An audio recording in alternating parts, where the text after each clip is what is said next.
like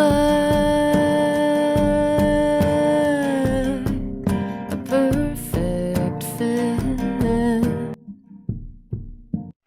Hi, my name is Connie Butler. I'm the curator of this exhibition, Wack, Art and the Feminist Revolution. Welcome to the Museum of Contemporary Art. In this show, you will experience the work of 119 artists and artist groups representing 21 countries internationally. You will experience work in all media: painting, sculpture, photography, film, video, installation, drawing, and ceramic. The work you will see is organized thematically in an effort to group works across international boundaries and across thematic lines and political alliances in an attempt to make a case for multiple feminist practices internationally and parallel interests in the work of women working around the world. The time period covered by the exhibition is 1965 to 1980, when the feminist art movement in the United States came to full fruition. Feminist art as a term, an articulated term, originated in the United States at this time, and in fact was most articulated as a movement by artists working in this country. The exhibition, however, seeks to include and foreground works by artists working in other cultural situations or other isolated situations where there was no language to call their work feminist. The themes, therefore, such as abstraction, gender performance, collectivity, art history, labor, and others, attempt, again, to make the case for women whose work may have fallen outside of the articulated language of feminist art. The exhibition seeks to map a broad definition of feminist art, therefore, looking again at the ways in which artistic practice was intertwined with the social and political movement of feminist art. You will see works that articulate feminism in a very strong and powerful and political way, and you will also see works that are much more subtle and that can be reread from this historical distance as feminist. The definition of feminism and feminist art that I'm choosing to use and that I've become comfortable with in this exhibition is work that seeks to interrogate cultural hierarchies of all kinds.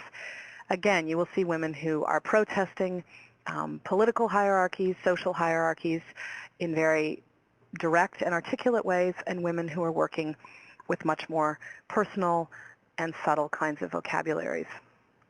At the foot of the cross, two women, Marie and Marie Magdalene, the two girls, the only alternatives in a masculine and Christian society.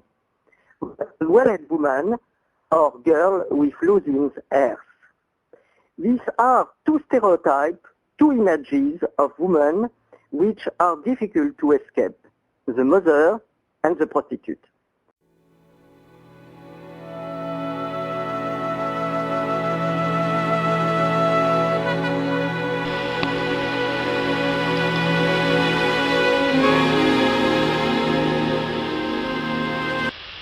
What was the inspiration behind all these mattresses? Well, to make a soft gallery where you can watch at art, different performance in a softed way, not in a hard way. That was the idea. Soft way. I guess my partner, we did it together in Washington, D.C. in 1973. But they were all those mattresses and many mattresses. Oh, this is a mini exhibition then? Yeah. This is half scale. Ah, how big was the other one? 200 and much bigger, 5 by 5. Oh my gosh. So how long does this take to assemble? This is nothing, but there 1 month, no? To make. I think it was 2 weeks. And then every night we have a performance, people coming from New York, like Charlotte Moorman, playing the ice cello. Carol is name. All the way, all my life I use mattresses. You will see in that book. Yeah. See, all my art is made by mattresses. All my art. All my art. Yeah, I do colorful mattresses, and I do houses of mattresses, and then I do mattresses myself in color, you can see there. Why do you have such a fondness for mattresses? Well, because you spend half of your life in the mattress. You are born, you die, you make love, you fight. Half of your life is in the mattress. Well, that's probably why people feel comfortable here. They just come in, sit down, and... Yeah, you spend all your life, 50% of your life in the mattresses. So that's why I work with mattresses, because I make working with life.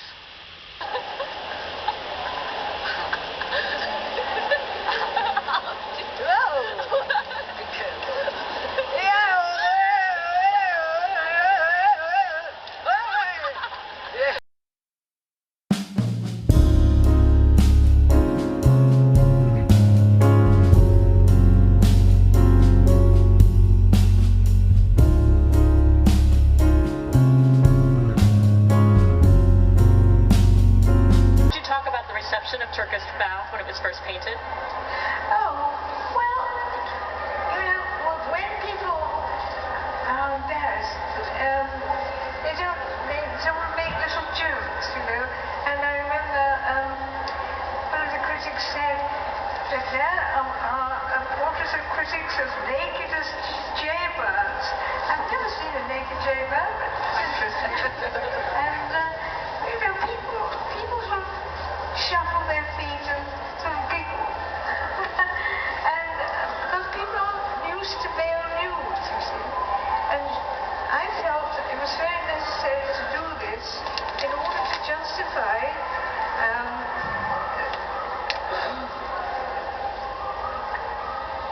the way that, or rather not to justify the way that we had always been painted as objects of desire. And I know my desire part is the object, which is not very nice. And I wanted to paint men in a way that I appreciated them, who were dignified and intelligent and nice people.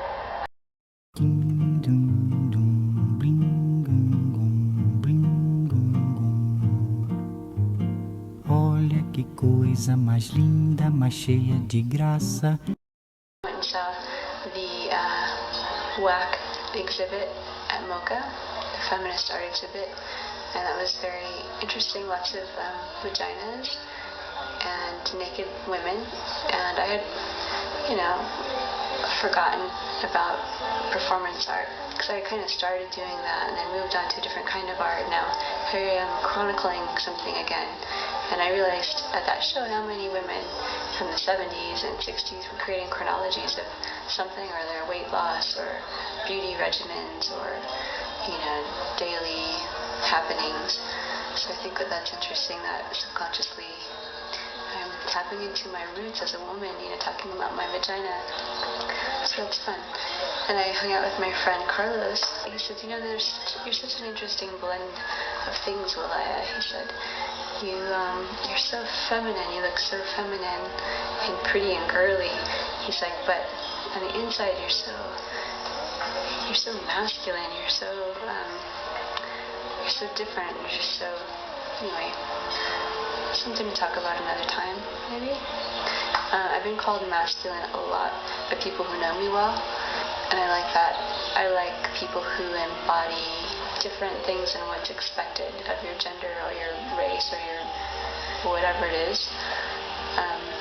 Defy stereotype no matter what. Yeah, confuse people as much as possible.